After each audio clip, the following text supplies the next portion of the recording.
Hello बच्चों, स्वागत है आप सभी का मेरे YouTube चैनल में। संस्कृत भाषा जो होती है उसमें बहुत सारे आवेदन पत्र आते हैं और निबंध रचना पूछी जाती है। उसके संदर्भ में यहाँ पे मैं आपके लिए 2 आवेदन पत्र जो इम्पोर्टेंट रहते वो और कुछ निबंध एक ही वीडियो में पूरे प्रस्तुत कर दिया, ताकि अब आपकी समस्या हर जगह की निपट जाए। आप इस वीडियो को देखिए, पूरे निबंध और एप्लीकेशन तैयार कर लीजिए। देखिए, आवेदन पत्र अवकाश प्रार्थना पत्र किस तरीके से आता है, कैसे लिखते हैं। श्रीमंतः प्राचार्य महोदया शासकीय, आप स्कूल का नाम डाल दें जो विद्यालय है आपके। अब ये भिंड का था तो भिंड नगरम, अब आप रीवा के हैं तो रीवा नगरम, जबलपुर के तो जबलपुर नगरम मध्य प्रदेश। वैसा लिखेंगे अवकाशार्थम प्रार्थना प्रथम श्रीमंतम सेवायाम सविनम निवेदनम इदम यद अहम अद्यम अकस्मादम ज्वर पीड़िता अस्मि अतएव विद्यालयम आगंतुम सर्वथा असमर्थम अस्मि। मतलब मैं विद्यालय नहीं आ पाऊंगा, कृपया पंच दिवसानाम, जितने दिवस का है ये लिख करके लास्ट में भवदीय शेष और डेट डाल दीजिए आप, और जो आवेदन पत्र में नाम दिया हो वो डाल दें। तो ये हो गया आपका अवकाश प्रार्थना पत्र। छात्रवृत्ति के लिए अगर आवेदन पत्र आ जाए तो आपको इस तरीके से लिखना है। सेम वही ऊपर की हेडिंग सबकी सब ज्यों की त्यों रहेगी, विषय बदल दिया जाएगा। फिर आप लिखेंगे महोदय डाल के अहम सविनय निवेदयामि यत मम पितु आर्थिक स्थिति शोचनीय वर्तते, अहम शिक्षणम शुल्कम अपि दातुम असमर्था अस्मि, अतः मम कृते श्रीमंतः छात्रवृत्ति दापयन्तु इति प्रार्थये। दिनांक डाल दीजिएगा। विनयावता जो नाम दिया हो आवेदन पत्र में, क्या है आवेदन पत्र का नाम आपको जरूर देख लेना, उसके हिसाब से ही आप अपना नाम डालेंगे। 9वीं क्लास, 10वीं क्लास, 11वीं क्लास, 12वीं क्लास, जिस क्लास में भी आ जाए आप अपनी कक्षा डालिए। ये बेस्ट एप्लीकेशंस जो मुझे मिली हैं वो मैंने आपके लिए यहाँ पे प्रस्तुत कर दी है। अब बारी आई निबंध रचना की, तो देखेंगे सबसे पहले मम दिनचर्या का निबंध आ रहा है। प्रत्येक मानवस्य दिनचर्या पृथक भवति, अहम एक छात्र अस्मि, मैं एक छात्र हूँ। अहम 10वीं कक्षायां पठामि, ठीक है। अहम प्रतिदिन प्रातः 5 वादने उत्तिष्ठामि, प्रतिदिन 5 बजे उठ जाता हूँ। अहम चष्मेकम चाय पिबामि, उसके बाद में एक चाय पीता हूँ। अहम स्वामित्र रामचंद्रेण सह भ्रमणयाय गच्छामि, मैं अपने मित्र दोस्त के साथ कहाँ पे घूमने के लिए निकल जाता हूँ। भ्रमणांतरम अहम स्नानम करोमि, घूमने के बाद में आता हूँ तो स्नान करता हूँ। ये पूरा लिखा हुआ है जो आपको दिखाई दे रहा है, ये मम दिनचर्या का निबंध है। 7वां नंबर डाल के लिखा है। अगर आपको मम दिनचर्या का याद करना है तो यहाँ से आप याद कर सकते हैं, ठीक है। उसके आगे पूरा उन्होंने वर्णन कर दिया है। स्नानत्वा विद्यालयम गच्छामि, स्नान करने के बाद मैं विद्यालय चला जाता हूँ। विद्यालय प्रार्थना घंटिका वादनम भवति, विद्यालय में प्रार्थना और घंटी बजने ही वहाँ विद्यालय में प्रार्थना होने लगती है। जो कुछ भी है सामने लिखा है आप तैयार कर लीजिएगा। उसके बाद अस्माकम देशा, तो अस्माकम देशा में हमें भारत देश का निबंध भी आ जाता है। तो भारत देश हमारा देश है, इसलिए हम भारत देश का निबंध भी हेडिंग होती है कभी कभी। तो अस्माकम देशा और भारत देशा एक ही निबंध है बच्चों, इसको तैयार कर लीजिएगा। जैसे यहाँ निबंध भारतो अस्माकम देशा। अच्छा, निबंध आपको लिखनी है, यदि आप 9वीं कक्षा से ऊपर आ गए हैं तो आपको नंबरिंग करके निबंध नहीं लिखनी है, ये चीज़ आप ध्यान रखिएगा। पता चला पहली नंबर डाल के आपने ये लिख दिए भारतो अस्माकम देशा, फिर दूसरा नंबर डाल के अस्माकम देशो अपि विशाला अस्ति, ऐसा नहीं करना है।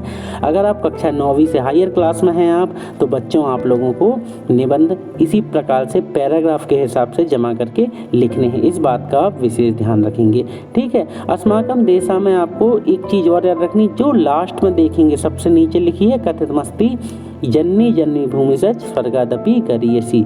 ये पॉइंट आप जरूर लिख दें। कुछ निबंध होते हैं इनमें ये कुछ पॉइंट लिखने से आपको मतलब निबंध की सुंदरता बन जाती है। तो बच्चों इस बात का भी विशेष ध्यान रखें। तो ये भी है अस्माकम देशा का निबंध, इसमें आप पूरा वर्णन कर दिया है अस्माकम देशा के निबंध का। तो आप इसे या अपने तैयार कर लीजिए। जो भी निबंध आता है आपको, यहाँ पे मैंने 6 निबंध दे दिए हैं, लगभग यही पूछे जाते हैं, तो आप इनको कर लीजिएगा। उद्यानम धेनु कक्षा 8वीं तक के लिए उचित रहते हैं, 9वीं से नहीं आते हैं, इसलिए ये निबंध आपके 9वीं से लेकर 12वीं तक में यही पूछे जाते हैं। अब आ गया सदाचार का, तो सताम आचार सदाचार इत्युच्यते, सज्जना विद्वांसो च यथा आचरन्ति तथैव आचरणम सदाचारो भवति, सज्जना स्वकीयानि इंद्राणि वशे कृत्वा सर्वे शिष्टतापूर्वक व्यवहार कुर्वन्ति, ते सत्यम वदन्ति मातुः पितुः गुरुजनानां वृद्धजानां ज्येष्ठानां च आदरं कुर्वन्ति, तेषाम् आज्ञां पालयन्ति, सत्कर्मणि प्रवृत्ता भवन्ति। मैं आपको पढ़ करके इसलिए सुना रहा हूँ कि हो सकता है आपको अक्षर कुछ समझ में ना आए, पिक्स हैं ये, इसलिए मैंने इनको ब्लैक एंड वाइट कर दिया है, ताकि अक्षर आपको बहुत ही अच्छे से समझ में आए। और आपकी आंखों पर भी पढ़ने में क्या होता है, हम वीडियो देखते तो हमारी आंखों पर जोर लगता है, ब्लैक एंड वाइट में आपकी आंखों को ये प्रभावित नहीं करेगा। अब महाकवि कालिदास के बारे में देख लेते हैं। तो महाकवि कालिदास का जब भी आप निबंध लिखें बच्चों, तो ये जो 3 पॉइंट हैं इसके, पहला पॉइंट दिख रहा होगा आपको, शुरुआत तो हम शुरुआत कर देंगे जैसे करते हैं, पर ये 3 पॉइंट आप अवश्य लिखें। कौन सा? जैसे त्रीणि नाटकानि कि महाकवि कालिदास के 3 नाटक कौन कौन से थे उसके बारे में आपको बता देना है। मालविकाग्निमित्रम, फिर विक्रमोर्वशीयम, फिर अभिज्ञान शाकुंतलम। फिर महाकाव्य के बारे में लिख देना, उनने कितने 2 महाकाव्य लिखे थे। कौन से? पहला था रघुवंशम और दूसरा था कुमार संभवम। फिर गीति काव्य लिखे थे उन्होंने, 2 गीति काव्य लिख दिए थे। कौन कौन से? एक था मेघदूतम और दूसरा था ऋतु संहारम। तो महाकवि कालिदास का ये निबंध सबसे बेस्ट लगा मुझे कि आपको इसको लिखोगे तो आपको ज़्यादा मतलब आपका जो इम्प्रेशन है वो ज़्यादा अच्छा पड़ेगा शिक्षक के ऊपर। तो बहुत अच्छे से आप ऐसा लिखें, ठीक है। तत्पश्चात हम देखेंगे बच्चों छात्र जीवनम का निबंध। तो छात्र जीवनम के निबंध में सीधे सीधा है छात्र जीवन मतलब स्टूडेंट लाइफ, इसके बारे में हमें लिखना है। क्या है लिखा हुआ है? छात्र जीवने मानव जीवन से प्रभात वेला आधारशिला च वर्तते। मतलब छात्र का जीवन जो होता है, स्टूडेंट लाइफ क्या होती है? मनुष्य के जीवन की, मनुष्य के लाइफ की क्या होती है? शुरुआत होती, स्टार्टिंग पॉइंट। बच्चा बचपन में जैसा सीखता है, स्कूल में जैसा सीखता है, वैसा ही उसका भविष्य बनता है। अगर आप विद्यालय में अच्छे पढ़ेंगे लिखेंगे तो आपका भविष्य भी बहुत उज्ज्वल बनेगा। समस्त जीवनस्य विकासस्य हास्यस्य व कारणाम एत जीवनम में वास्ति लिखा हुआ है पूरा, आप देख लीजिए, इम्पोर्टेंट है। इसके बाद हम एक मोस्ट इम्पोर्टेंट इसके बारे में हम पढ़ेंगे, संस्कृत भाषाया महत्व। तो संस्कृत भाषाया विश्वस्य सर्वासु भाषासु प्राचीनतमा सर्वोत्तम साहित्य संयुक्ता चास्ति। ठीक है, यहाँ पे संस्कृत भाषा का महत्व है जो इसके बारे में बतलाया गया है। It is a very very very important निबंध। ये जो है निबंध जो है बच्चों बहुत ही महत्वपूर्ण है। अधिकतर पूछा जाता है कक्षा 9वीं और 10वीं क्लास में। अच्छा 11वीं 12वीं में भी आजकल संस्कृत प्रारंभ कर दी गई है। तो आप जिस भी क्लास के हैं, अगर आपको इन निबंधों में से कोई भी निबंध आता है तो बच्चों इनको आप देख लीजिए।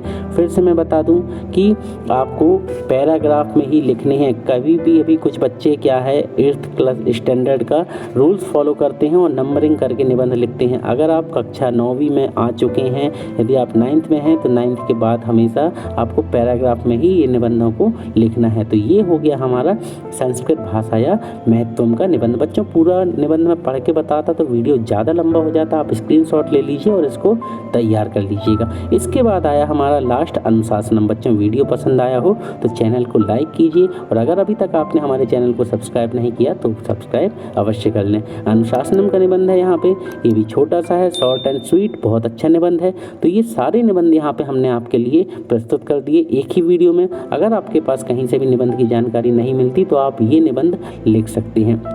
मेरे अनुमान से जहाँ तक मेरा विचार है इस हिसाब से ये पूरे निबंध बहुत ही बेस्ट और उत्तम है। तो आप इन सारे निबंधों को तैयार कर लीजिए और लग जाइए अपने एग्जाम की तैयारी में। मिलते हैं बहुत जल्द, तब तक के लिए पढ़ते रहिए, बढ़ते रहिए।